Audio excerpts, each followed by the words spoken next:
Hello gamers, welcome to Gaming Basics, your one-stop solution for mastering the essentials.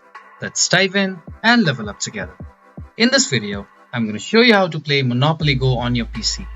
To do so, first you need to open a web browser, like this one, and then search for BlueStacks.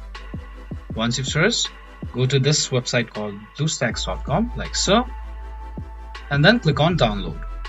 Once you've downloaded it, like I've already done, open the app and then search for Monopoly Go, like so, and click on install from Google Play, and now click on install. Once it's installed, just put on your login details and you can play Monopoly Go on your PC. If you found this video helpful, please give us a thumbs up. And if you have any questions for us, please feel free to mention us in the comment section down below.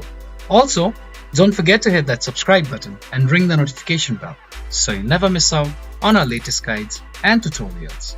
This has been your host Ace. Happy gaming!